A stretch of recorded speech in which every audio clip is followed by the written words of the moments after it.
Now, a look inside North Korea. Western journalists rarely are allowed to visit that secretive nation, but special correspondent Martin Himmel traveled there recently, and here's his report. The Minjo Shiktang restaurant in Pyongyang.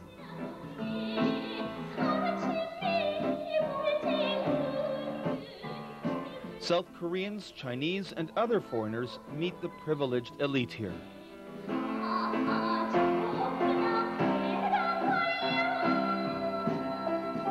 It's a place for deal-making. North Korea is testing the waters of change, but very slowly and cautiously. South and North Koreans sing songs about reunification here. For now, it means flirting with each other in business relationships, ventures that have the potential of opening up the economy of this communist state. Cha Yong-sik is one of those officials probing business options with the outside world. He's a deputy director in the People's Trade Ministry. Our nation is one. The song means, every song means this our nation is one.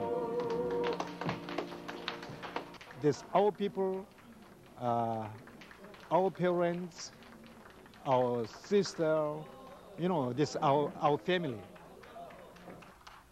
We have, how can I say, to promote the economic projects between South and North. Cha is meeting with Mikhail Kochevich, a Serb businessman. Kochevich has arranged a grant of medical aid for the North. He also brokered with Cha an opportunity for me to see some of the problems facing this country. Cha opened the door for me.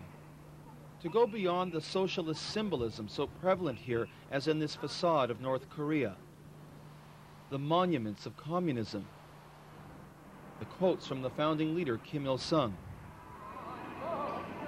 seen in public places throughout the capital.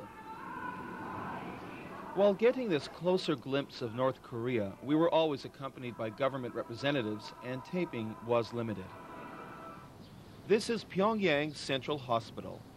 It's one of North Korea's most advanced facilities. But conditions are difficult.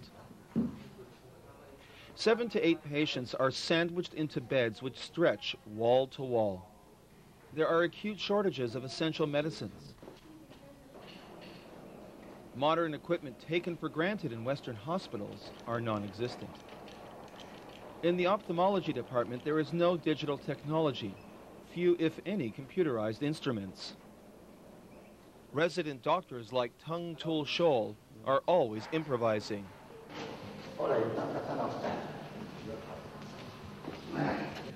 There are no spare parts for the old examining tools. They often fix the instruments themselves, trying to make them perform beyond their original design. Dr. Tung treated eye injuries during the recent rail explosion that claimed more than 100 lives. We don't have the proper medicines to treat people. If we just have some equipment, I could have helped them. If only I had the medicines, we could cure these people. I could have opened their eyes.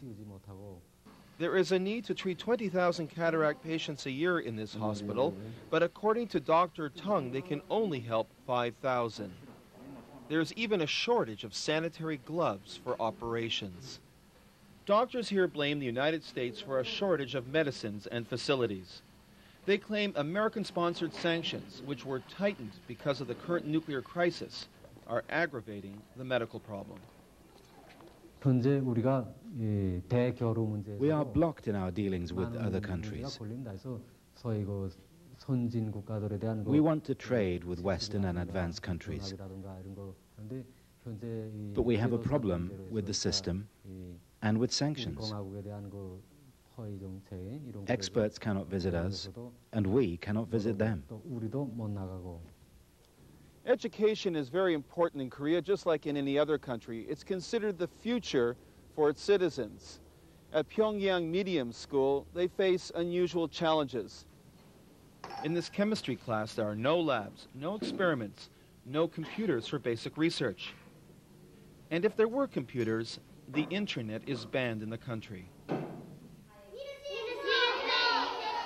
Textbooks are not replaced or advanced. There is an acute lack of notebooks. It all stems from a serious shortage of paper supplies. This prestigious foreign language school shows another side of the experiment to open up the country a little. My name is Jack Benson.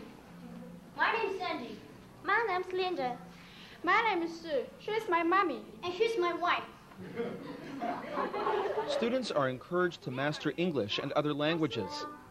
Tomorrow is a holiday. We are going on a picnic. Oh, great! We have to get up early. That's great.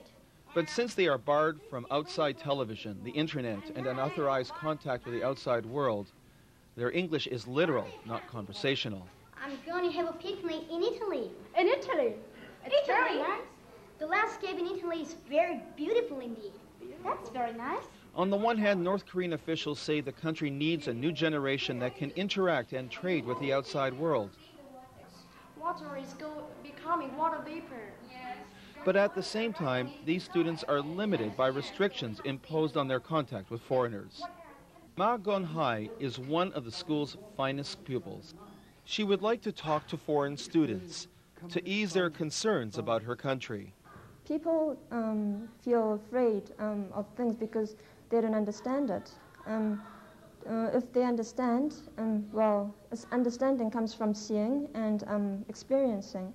Teacher said seeing is believing.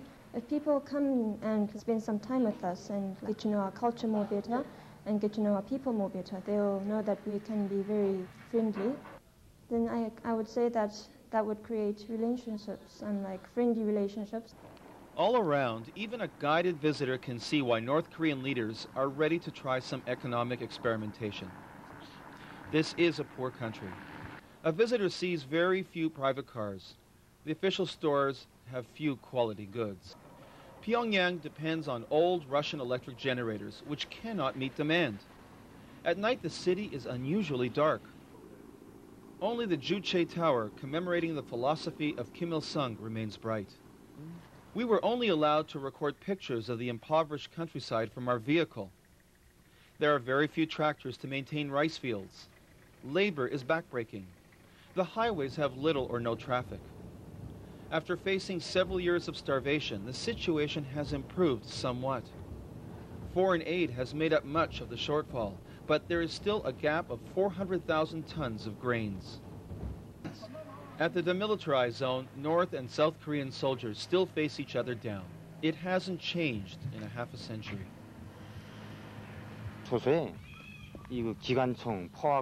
Major Pak Myong-chol guides us in the demilitarized zone.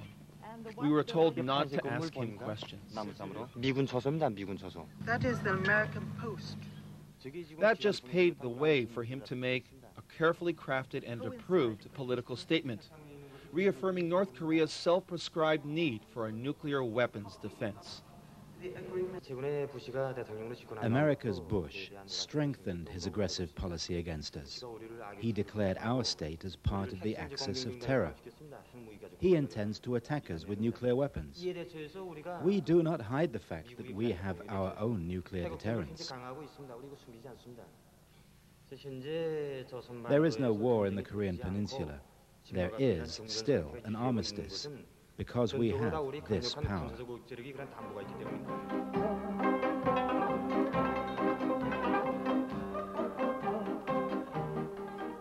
That hard line overshadows the efforts by some North and South Koreans who hope for unification, an aspiration echoed in their song and verse.